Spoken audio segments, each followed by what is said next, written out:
はい、おはようございます。8月10、もうほんと日付もわからないや。見えない。13ですか？ 13 日水曜日木曜日もうわかりません。新潟は晴れておりますが、今日はちょっと肌寒いぐらいですね。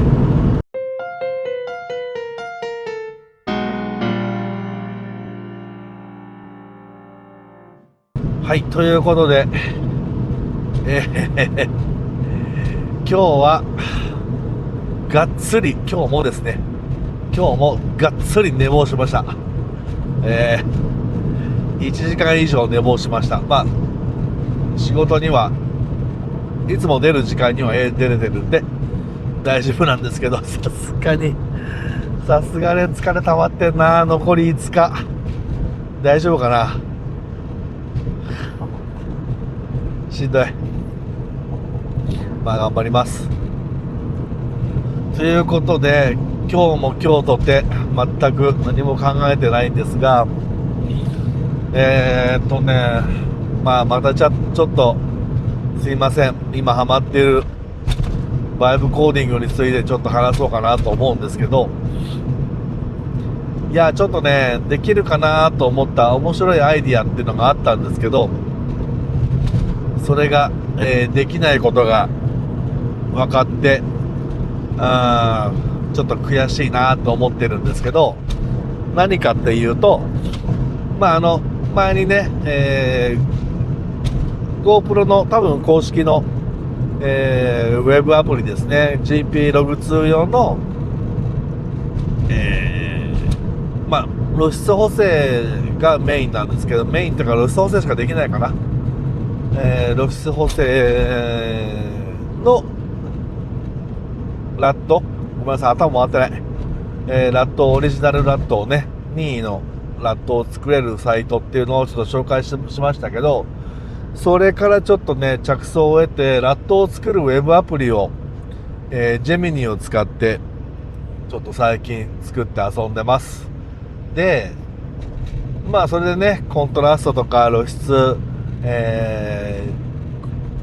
ホワイトバランス、シャドウ、ハイライト、ミッドトーンとかね、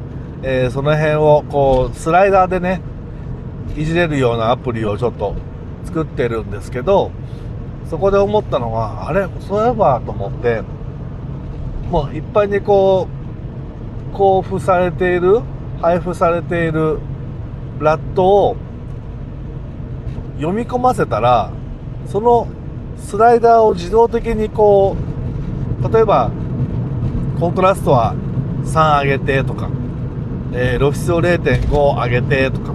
シャドウを、2下げてとか、そういう情報がこう一発でもしかしたら見れるんじゃないかってちょっと素人ながらに思ったんですけど、まあできませんでした。考えてみれば当たり前でラットっていうのは別にその全部ねシャドウをこうとかっていう風に、表現してるわけではなくて、うまく説明できないですけど、例えばなんて言えばいいのかな。まあ簡単に言えばできないんですよ。可逆的な、数値なので、それができなくて、残念だなってちょっと思ってます。それができれば、例えば、映画風のラットっていうのはここをこうやっていじってるんだとか、そんなことが分かるのかなとかちょっと思ったんですけど、したらね勉強になるし、まあそれをねまた配布してるラットが改変かとか、改変がね OK とか、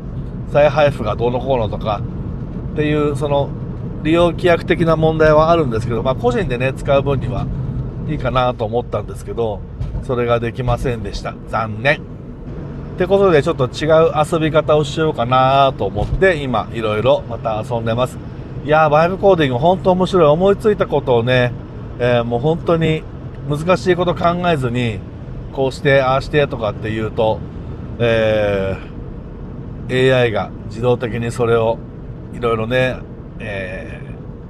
実装したりとか、場合によっては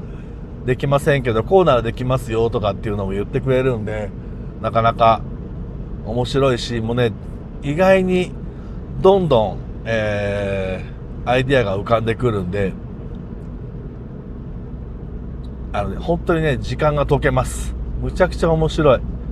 なんかこの間ね、その僕がバイブコーディング急にハマり出したよなんていうことを言ったら、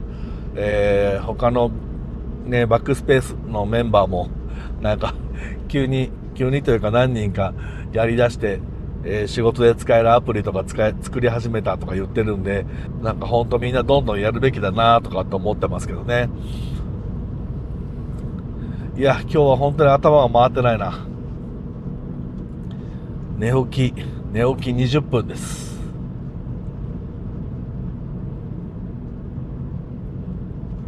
ちょっと取り直そうか